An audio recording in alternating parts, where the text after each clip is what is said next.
Auzubillahiminash-shaytanir-rajeem. Bismillahir-rahmanir-rahim. Assalamu alaikum viewers. I'm your host Faiza Naqi with a prayer. May Allah keep you all safe, healthy and blessed. And may Allah hasten the appearance of Imam of our time and we all could be his companion inshallah. Ameen. Today the topic we are about to discuss is related to the ceasefire deal which has happened on Sunday, and first three hostages have been delivered or received by, you can say, Red Cross, and this truce has now in effect. And we can see that it took so long, like around 15 months. It's been everyone was waiting for the ceasefire, but it was not happening before. But why it took so long, and what is the future of this conflict now after this ceasefire? Would it last until the end, or would be able to complete the whole 6 weeks period, or we will see any kind of problems during this time? Everyone is happy after this truce, and people of Gaza are also happy, as well as obviously there is a sign of pain and grief as well after losing their homes and every all the infrastructure of Gaza as well. So we will try to see after this ceasefire how the whole region would have an effect of this whole ceasefire, and why it took so long, and what Trump administration would do after coming in office.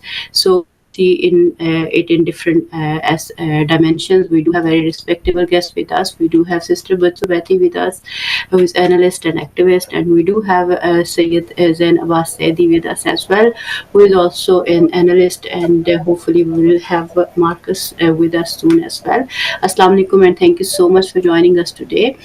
First of all, Sister Batul, I would like your viewpoint on the recent development for which everyone was waiting from a very long time, and people were suffering as obviously in pain and all that.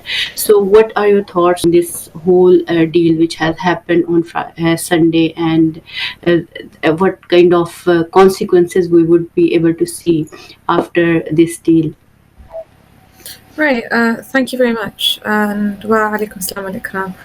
So a ceasefire, of course, is something that has been very, very long overdue. So we're talking about the same deal that was effectively coined by the Biden administration, that was put forward in May 2024. It's almost precisely the same deal. Nothing's been changed. The Israeli occupation entity has to fully withdraw from Gaza. There's been an agreement on the hostages to swap and their quantities and the rest of it, and also Netanyahu is still in power, and his extreme right-wing government is also the same cabinet. So the only difference is that now Netanyahu finds himself with absolutely no excuses 15 months on. And actually, if other than Netanyahu or his extreme right-wing cabinet were in power for all of these months, so for example, if you had, I don't know, Benny Gantz, or if you had the oppositionist Lapid, or even his former defense minister Gallant, if any of them were in power, even for the first few months of the war, then the ceasefire would have likely been enacted then. We wouldn't have seen that mass escalation into Lebanon and then the events that unfolded thereafter. And not because they're not genocidal freaks, and not because they don't want to maximize the destruction, but ultimately because the Israeli occupation entity as a whole has been put in a situation post October the 7th where it's been completely stripped from its sense of security. You had missiles that were actively coming in from Lebanon, from Yemen, from Iraq, from Iran, which is really a death sentence to Israeli society, because it goes against the very concept of a settler society, which is one where they feel safe and they feel protected. And in that situation that they don't, we know the settlers will simply pack their bags and leave. There's nothing that inherently ties them to this land. So October the 7th effectively shattered that notion of security within the entity forever, because it showed how weak and how penetrable it is. And we know the Israeli residents of the north still haven't returned, despite the war having come to an end, despite the ceasefire having been enacted in Lebanon before it was in Gaza. And we know that the ceasefire in Lebanon also was only enacted after that Black Sunday, where the Lebanese resistance conducted over 50 operations in one day and reached the heart of the capital. But likewise, in the same way that Israel was forced into a ceasefire with Lebanon due to the hefty losses, likewise in Gaza, the occupation soldiers have been suffering immense losses daily. They've been falling into ambushes, into booby traps. The resistance has, developed its methods of confrontation, even using undetonated Israeli bombs to strike back with. So this indicates to us that the underground infrastructure of the resistance is still very, very much intact. And this is the most important aspect of the ceasefire.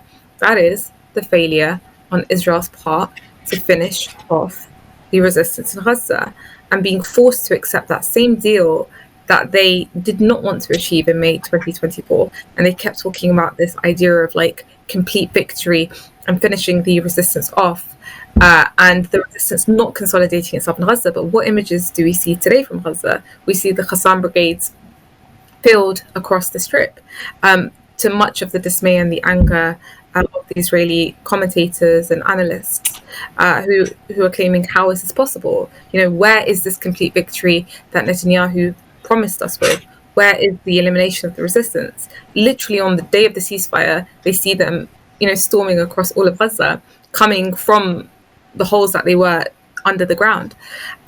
So the occupation has exhausted all of its military goals. If it does achieve anything by now, it has only been through chance. They only killed Yahya Sinwar by chance. They didn't even know who they had killed until after they killed him.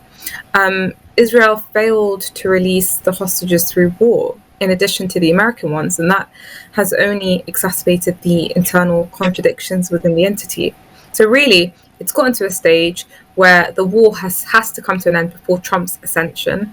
We know Trump is quite single-minded. Trump is the kind of guy to impose his positions, and that is what would make a ceasefire possible under Trump. And that is that Trump is not pro-war in the conventional military sense. He's more like pro-sanctions as a way of weakening a country.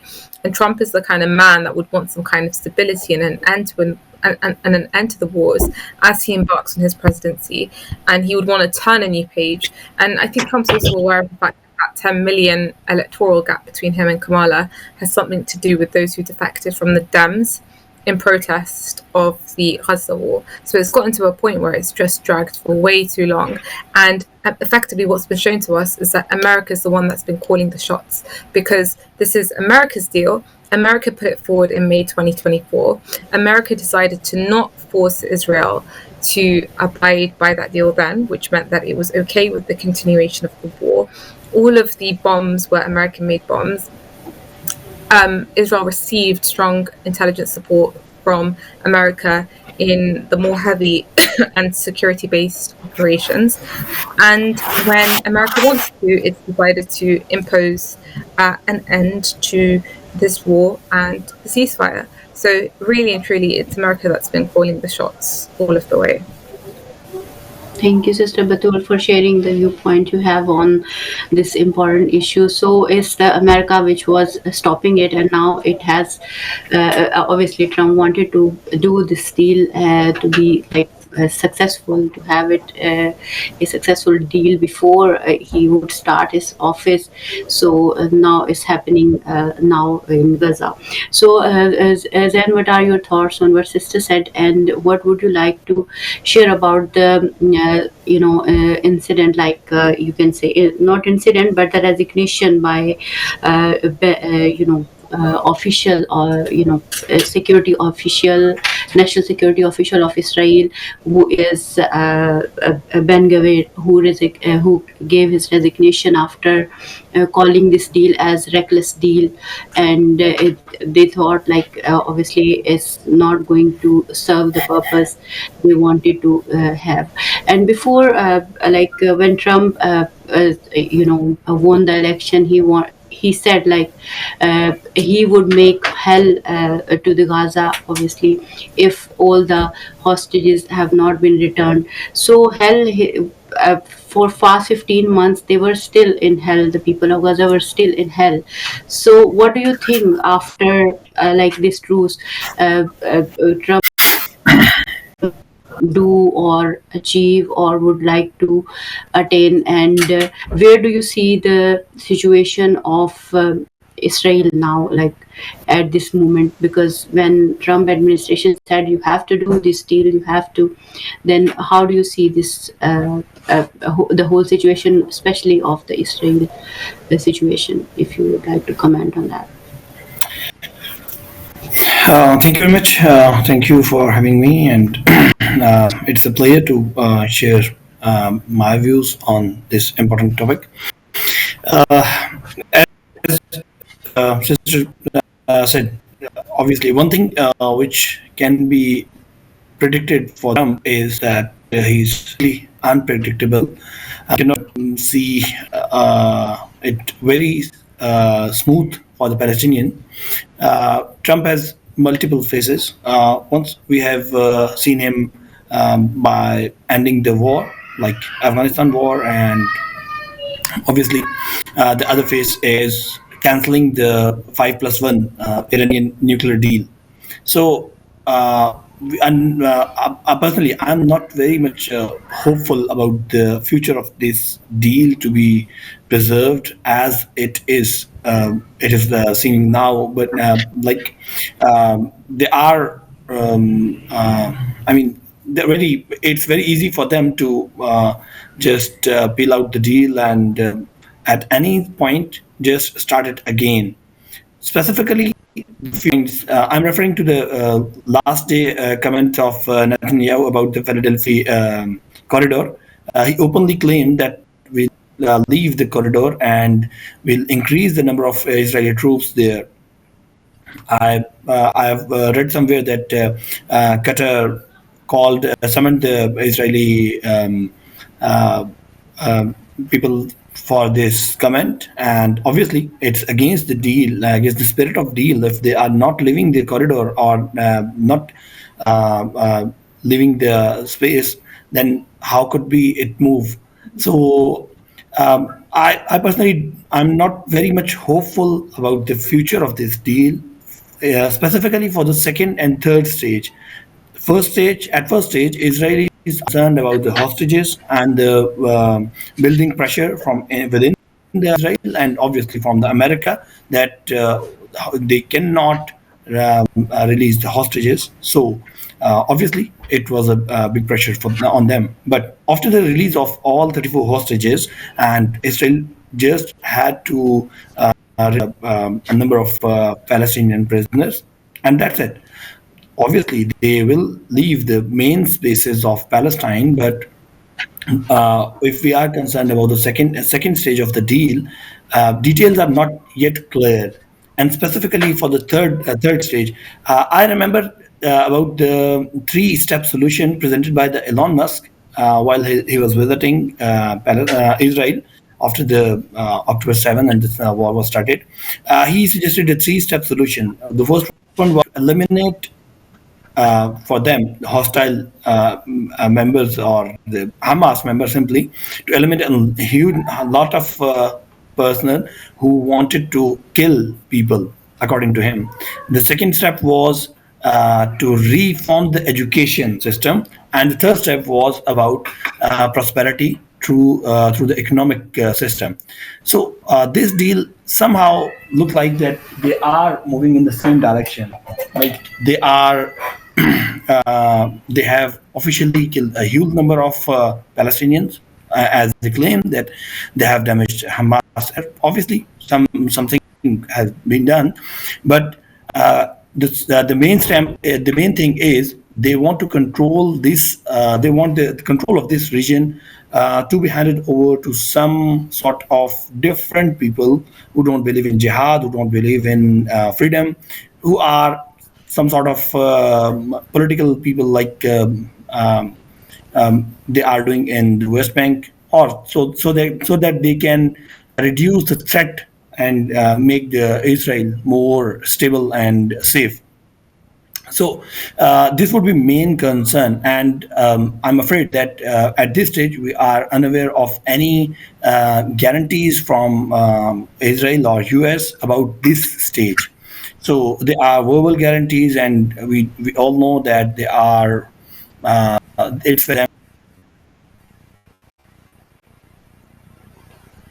to just on scene Trump tenure about the 5+1 Iranian deal. So about this deal, this is good, alhamdulillah, that we got ceasefire. Are really we are seeing the prisoners from both sides. Obviously, there will be a lot of parents who will return homes, alhamdulillah. It's still and highly doubtful.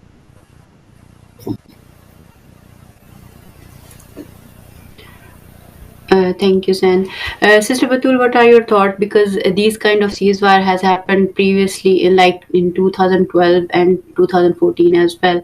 And when it comes to, for example, a Palestinian reconstruction, rebuilding, and the other humanitarian aid which should have been in the Gaza, it was stopped after obviously a major, kind of issue which has been dealt before. For example, in this case, for example, once they have taken all the hostages, for instance, they might not be able to give that humanitarian aid and the stuff like other the clauses which are agreed upon.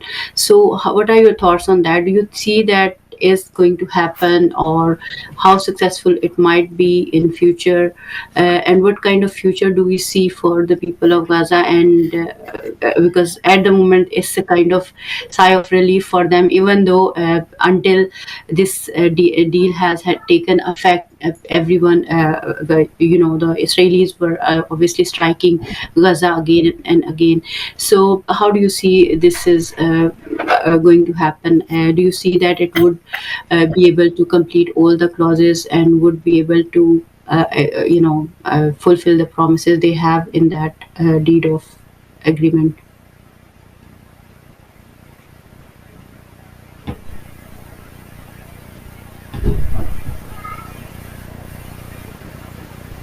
Can you hear me? Sister, I can't hear you. Sorry, I was on mute. Yes.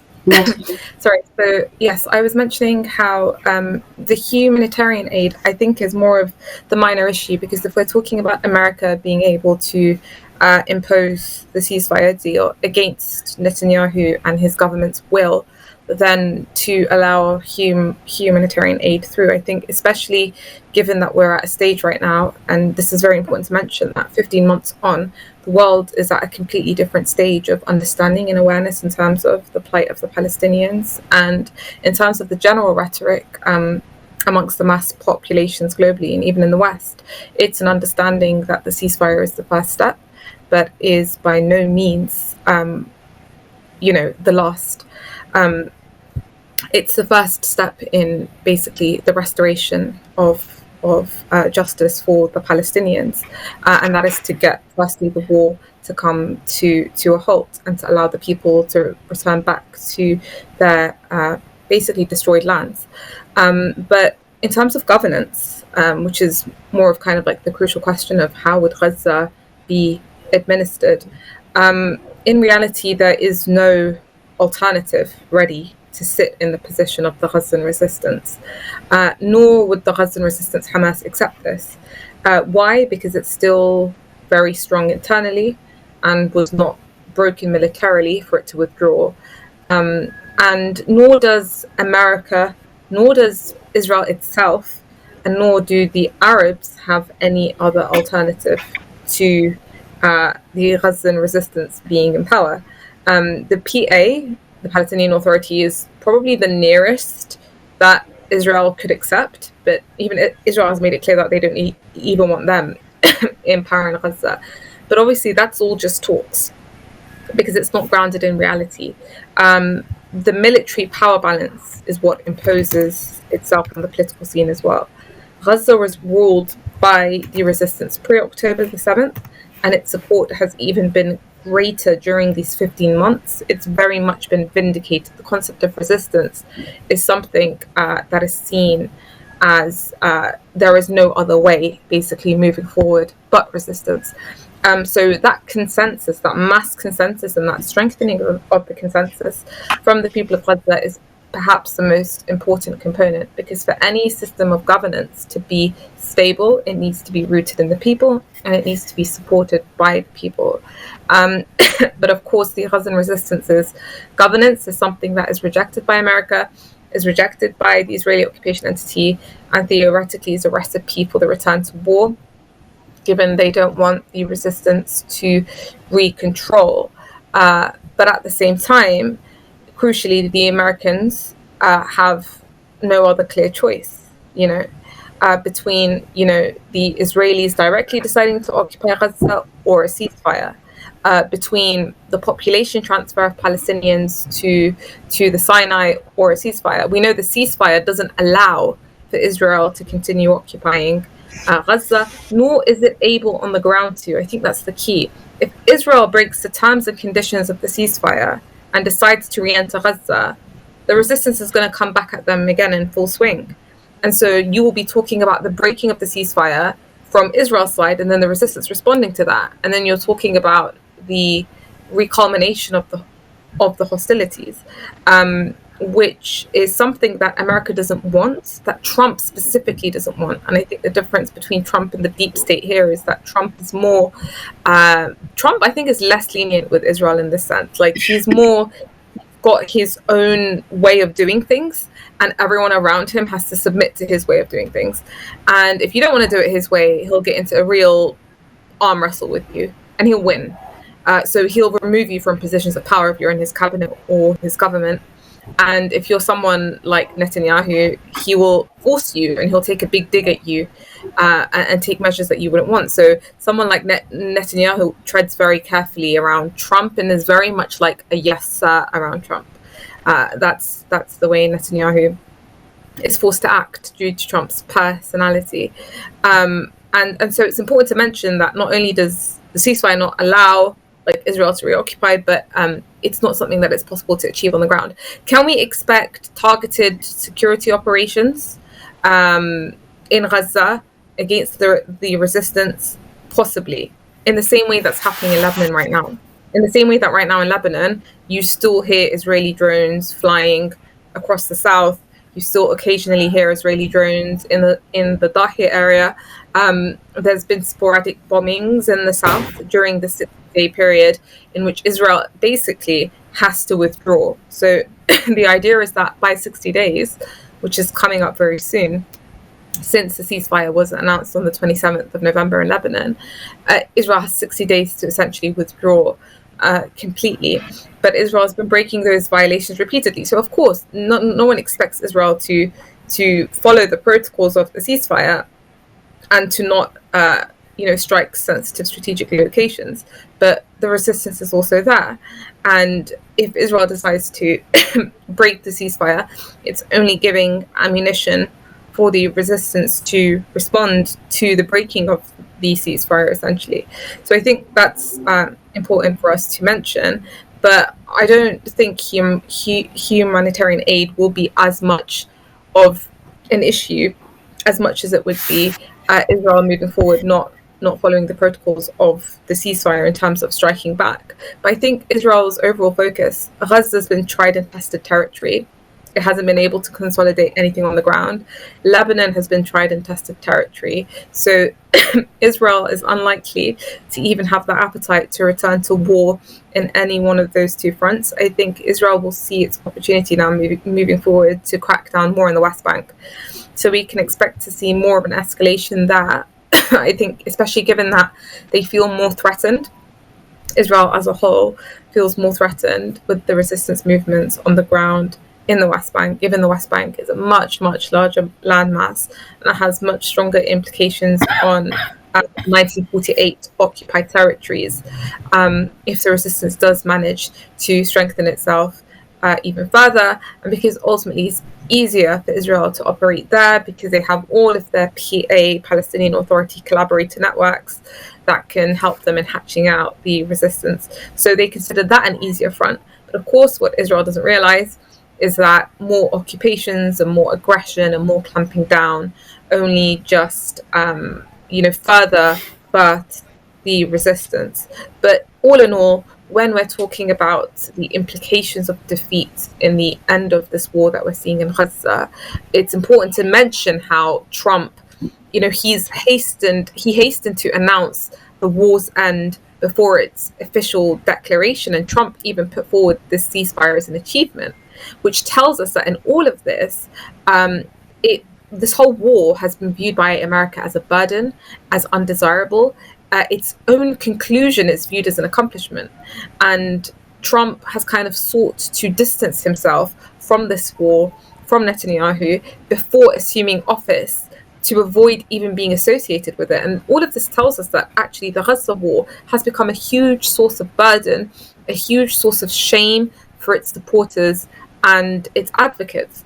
And evil wars, in their nature, they invite celebration over their end. They're embarrassing, they're blameworthy for those that wage them, but just wars are a source of pride for their initiators. No matter how long they last, steadfastness in a just cause is seen as a victory, which is why today you see Palestinians with their heads held high, celebrating in complete juxtaposition to the morale that Israel has right now, which is very, very low. You see the grimness, you see the shame, you see the failure, you see the lowered heads of those in the Israeli occupation entity who supported, for those who supported the ceasefire agreement, those that I was telling you about, like Lapid, like Benny Gantz, despite attempts to justify it by claiming, that several of their goals were achieved. But those within the entity also, on the other side, who opposed the deal, the likes of Ben Gvir, the likes of Smotrich, Ben Gvir even decided to resign, right?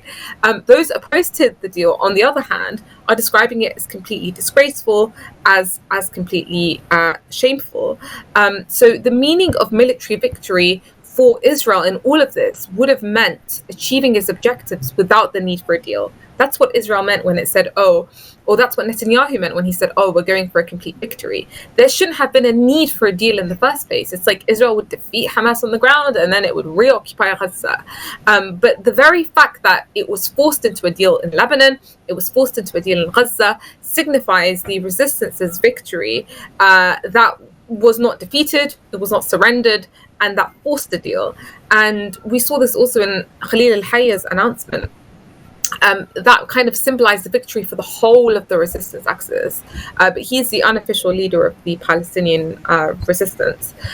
So I think the details of the deal are less important because the resistance's further development is not something that seeks permission from absolutely anyone.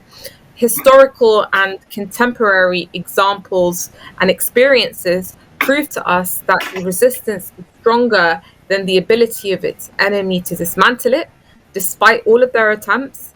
And preparation and readiness is something that is ongoing on all fronts of the resistance. And the moral impact of the resistance's victory is something that will take on new dimensions like a snowball. It will grow in this environment of resistance that will take over the region and the world. So as Sayyid Ali Khamenei has mentioned, the resistance will grow, it will expand.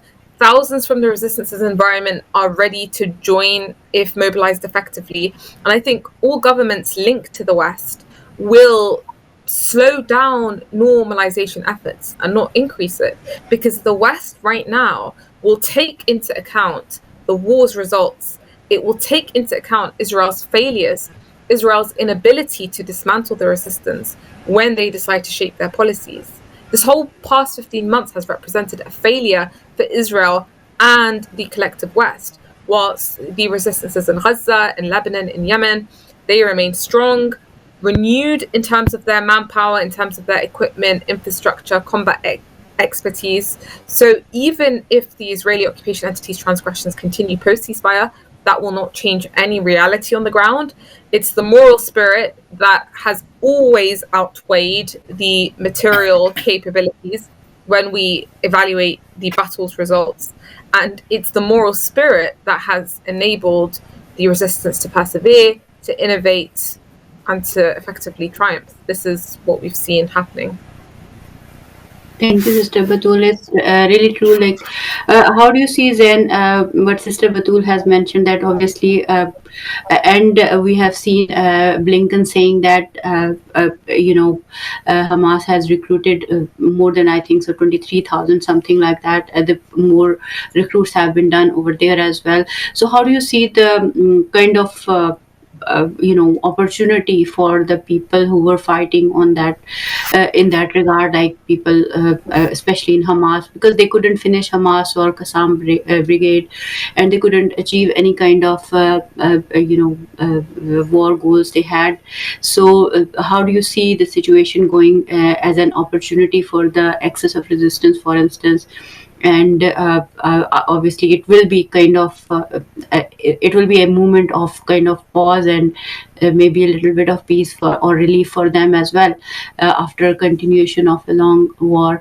So how do you see the things going, and what kind of and where do you see standing each stakeholder, for example US government, what they have achieved after so much spending so much money and effort and all that is just the destruction of Gaza, but haven't achieved anything in concrete? And what impact do you see on the global reality, if we see what kind of what are your views on that?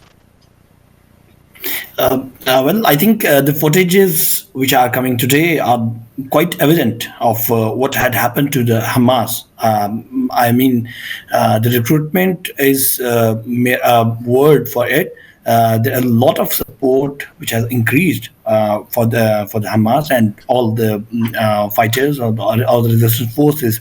I think it's quite obvious there could never be a complete end of war between an occupier and the occupied entities.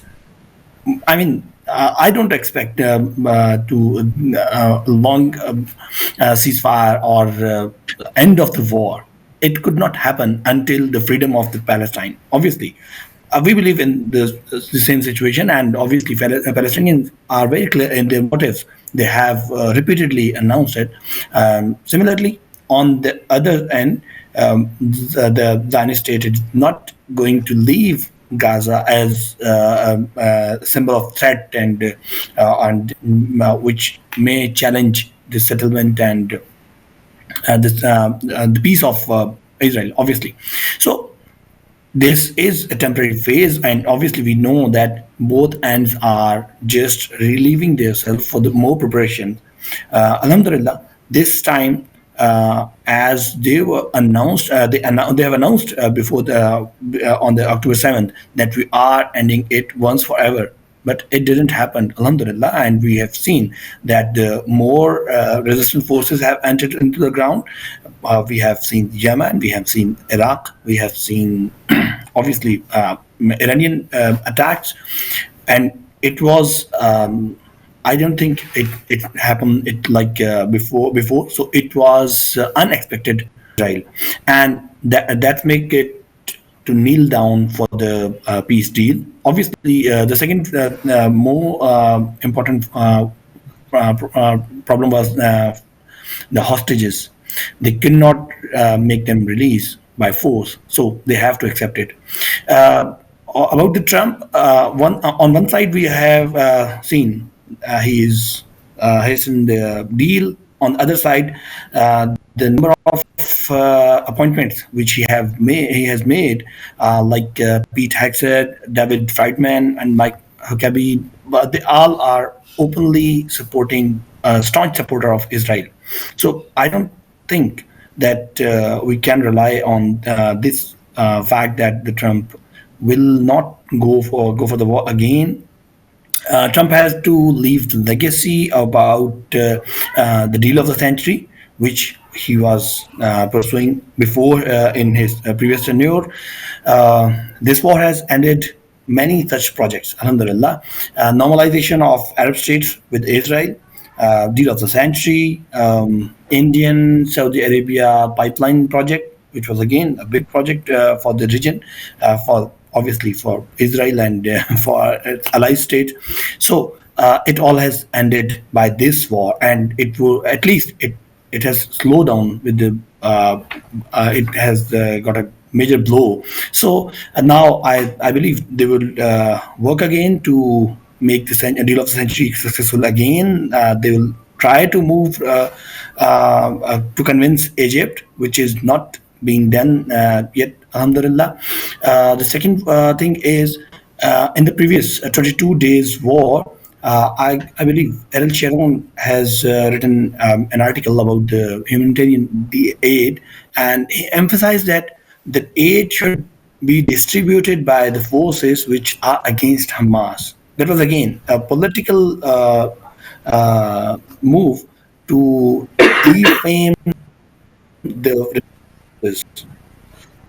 and make it feel like for the Palestinians that the government of will make them suffer, and the other political agents like Palestinian Authority or other political parties can bring humanitarian aid and international support for the Palestinians. This was not successful in the previous experiments, and inshallah, this time we are really hopeful by seeing today footages that Palestinians are, in fact, they are showing their love. They are showing the signs of victory despite of a huge loss. I don't think there would be any single family living there who had not lost their loved ones, but they are showing the joy, the love, and the strength again for the resistance. This is the real victory for this stage, alhamdulillah. On the other hand, there is the resignation of Guer and other opponent.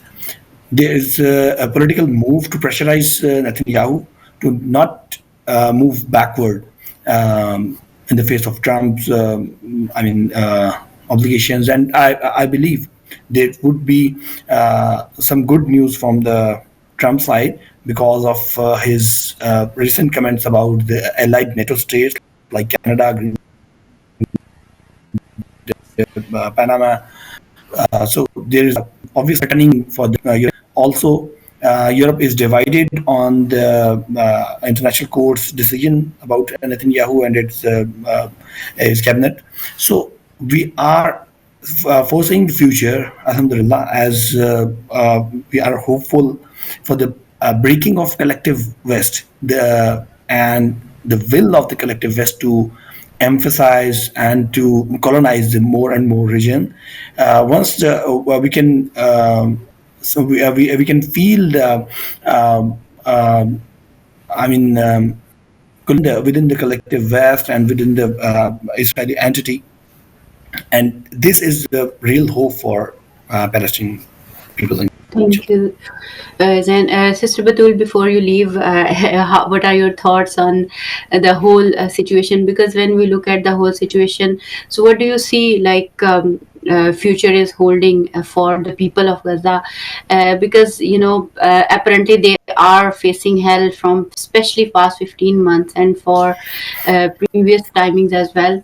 So what do you think? Any betterment, any relief, and what kind of global support, global political support from the common men and women on globally? How do you see that connection of the people to the cause of liberation of Palestine?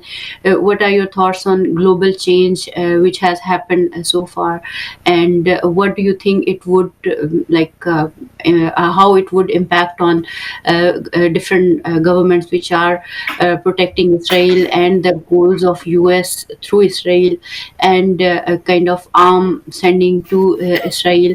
And how do you see the kind of how weak is now Israel, for instance, if you see that way, because it hasn't achieved anything? So anything you would like to add any more, because you have said enough about it previously, but if there is anything important which might have left. Sure, yeah. So I think in terms of the global masses, the role that the most crucial role that they would play is the kind of pressure, so continuing to march, continuing to keep the heat up when it comes to Palestine. And I think there's no going back on this issue. The most ignorant right now is aware, and continuing to work through the NGO exist on the ground to apply pressure and make it known to governments that this is one of the most crucial issues, because our governments are directly complicit. And I think that's the key thing over here, the awareness amongst the total Western mass populations. Now, the function of that is to really apply pressure, on Western governments to basically realize that this is a cause that matters to the people, and it has even reflected itself in some respects within mainstream society in terms of general elections. For example, you see how the issue of Gaza has become so important that it's affecting the results and the candidates that come to positions of power. So in terms of questions like the humanitarian aid, the reconstruction, the rebuilding, certainly, there's two components here, right? There's pressure from mass populations who continue to protest, who continue to demonstrate, who continue to make their demands heard and met at every chance that they get. But also countries in general, there would need to be a kind of interest for them to go in that direction.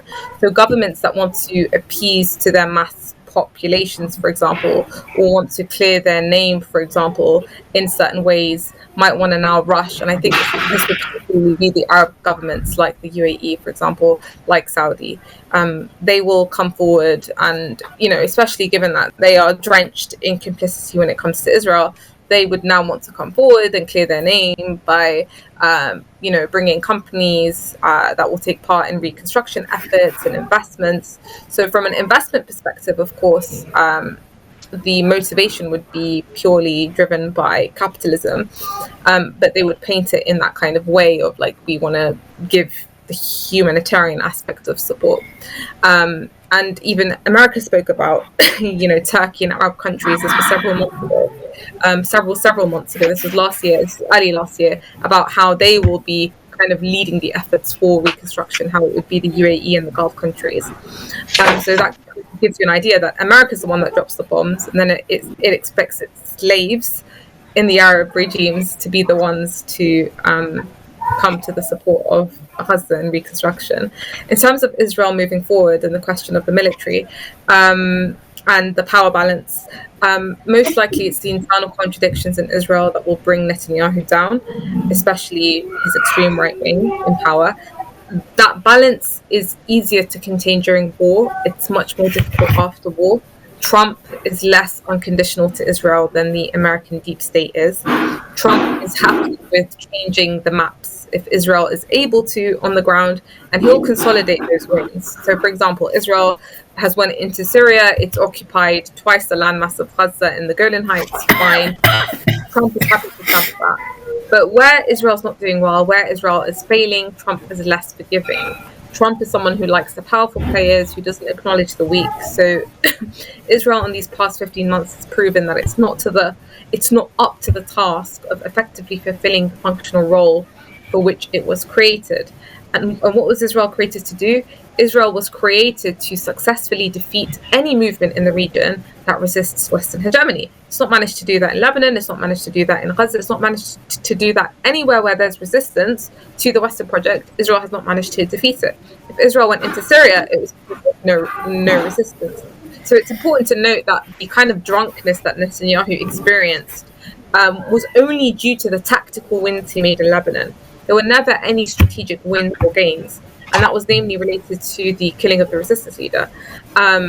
And so where there's resistance, Israel has proven that it cannot eliminate it. And so I think moving forward, most likely, American support for Israel will not double and triple. America will have to really sit down and be honest and assess and evaluate the functional role of Israel moving forward, because Israel has proven itself to be a failure, and politics runs on power and ability, and the weak has no place in the world of politics. So even America itself would be happy to shrink Israel to match its true size if it felt like it could spend its finance elsewhere in a way or with a strategy that's more effective and cogent to fulfilling its strategies in the region moving forward, because Israel's become a pariah. Israel's not just only rejected regionally, but it's rejected globally. So if America itself cares about its interests in the region, it would want to maintain its influence and its presence. Israel is not necessarily helping it achieve that. Israel has become a burden in many respects. And so that's a deep assessment that I think America is going to have now moving forward, because it will look and it will say the resistance in Gaza and the resistance in Lebanon have not been defeated. We wanted you to go all of the way. So if America has a problem with Israel, it's the fact that Israel hasn't gone all of the way in defeating the resistance, but has triumphed when it came to killing women and children and causing mass destruction.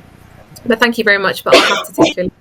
And thank you, Thank you, Zain, Sister Batul, for being with us on the show and sharing your analysis. I'm really grateful for your time. And Zain, what are your thoughts? What Sister has said and how it has awakened the people globally and morally and ethically around the globe, and it has shown the real face of real culprits who are ruling our countries around the globe, especially if we look at the Arab countries' perspective, because the people of Arab country obviously they want to support Palestine, but the people in power of these Arab countries are the real culprits of this whole massacre which has happened in Gaza for past 15 months and even before that. So, how do you see the connection of liberation of Palestine with the connection of liberation of these Arab countries? I believe that the world could never be as same before the October 7. It has changed entirely the perspective about the Western policies, about the double standards of the Western world, about the hypocrisy of the Arab leaders, and about the situation in the Palestine. I mean, the narrative which Israel wanted to build, that it all started on October 7, it collapsed entirely by the realities when they came out into the Western media, and when the students in the America started protesting in their campuses, and when the Western media personalities came out for the support of Palestine, and specifically, I believe the International Court of Justice, when they passed a decision that Netanyahu and his cabinet is culprit of they are war criminals, that has changed the world entirely. It could not be reverted back. For the future, I believe Palestinian has have extreme external support from all over the globe, and also the most important thing, as the sister was claiming, that Israel is weakened on both end, both politically and morally. They have conflicts, I believe huge conflicts inside the Palestinian Israeli government, inside the political structure, inside the religious and orthodox and the moderate and the people in power in the Israel. Also, the second thing is the European support and the Western support for Israel is damaged severely. We have seen the relation of France and Israel, also other European states which have accepted the decision of international court about Netanyahu. So this I believe, which is open the path for freedom of Palestine. We cannot expect the world to turn a blind eye on all these things, especially in the world when they are feeling the change. So with the Trump in power, we can expect the NATO being weakened, the Russian influence highlighted. Also, the America and China relations are will be in conflict, highly in conflict. Trump has warned about the BRICS currency. Trump has warned the Canada, and even Elon Musk has tweeted about the British government, and this all threaten the NATO allies of the US. And obviously, without NATO, we cannot expect Israel to be to feel strength enough to challenge even Hezbollah alone, let alone Iran and the other threats, and Yemenis, I believe. And so, and after every war, the resistance forces come out more strong, more powerful, and more energetic. Alhamdulillah, we have seen this many times.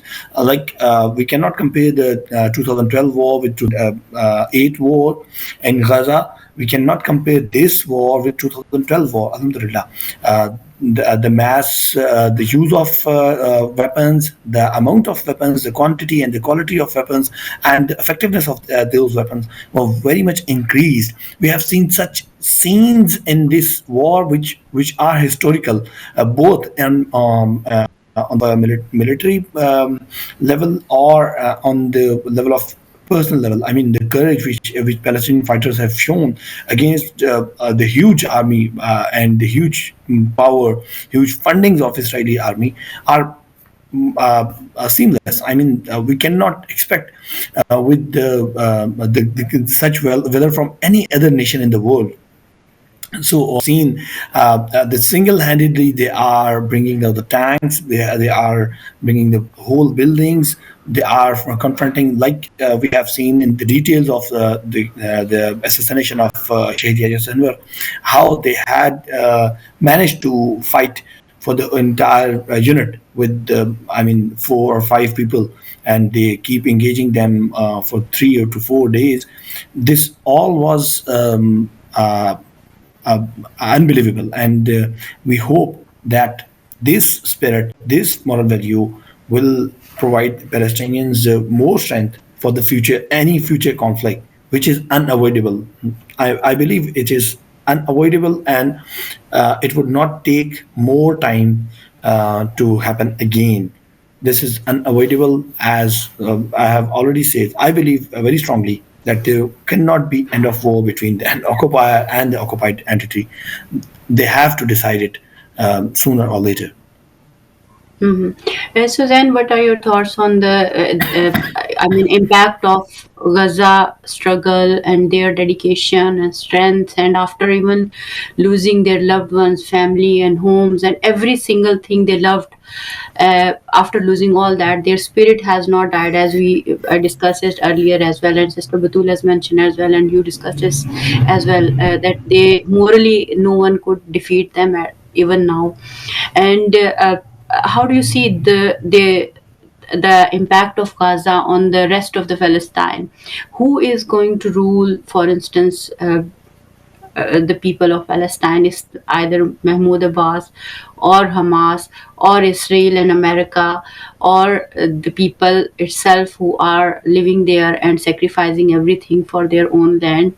So what connection do you see between all these things, like especially the struggle of people of Gaza and rest of the Palestine, and how what sort of impact they have left on each other, and what kind of messages it gives to the people at large, and people, especially the along with the role of media as well?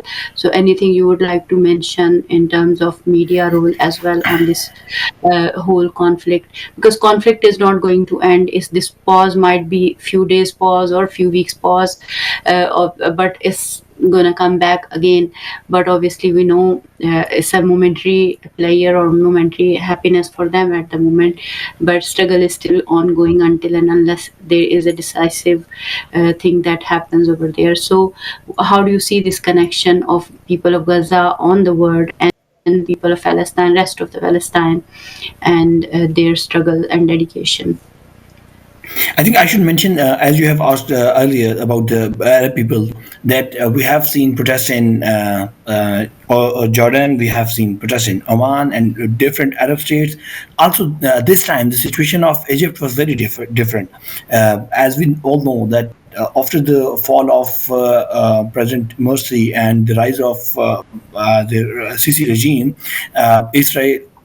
Egypt and Israel are close allies, and we cannot expect And just to let you Egypt know, we just to. have 3 to 4 minutes, so you just have to conclude Sure. that because we have to end. Okay. Okay. So we cannot expect Egypt to deny any of the American or Israeli decision about the Philadelphia corridor and other things. But this time, the decision of Egypt was not complete surrender. Obviously, they are not pro-Palestine and they are not supporting Palestine in any form, but they are not surrendered to the Israeli decision to close the Philadelphia border or other thing. Also, it was Egypt's demand to free the Philadelphia border and free from the Israeli presence. So I think the internal pressure in the Arab world is building, and it would not be same as it was before the October 7. Similarly, you have asked about the media role of media. I believe specifically for especially for the Western world, it was a massive message from the Palestinians about the which has made people think about their own governments, what all governments are doing in the face of these atrocities and these tyranny. And people are questioning the governments, and people have seen the mere claims of freedom of speech, mere claims of justice and humanity. They but I believe Palestinians have made it clear for the world that world is not ruled by the just leaders, and it's not a place to they are not working for the humanity. They are working just for the maximizing their own capital, and this is the fact which should be learned, I believe, earlier. So now the situation of the people, the people who are seeking justice, who are seeking humanity, would entirely different. People are questioning their own God, questioning the philosophies they are living on. Thank you so much, Zain, for being with us on the show and sharing your viewpoint and analysis. And Okay.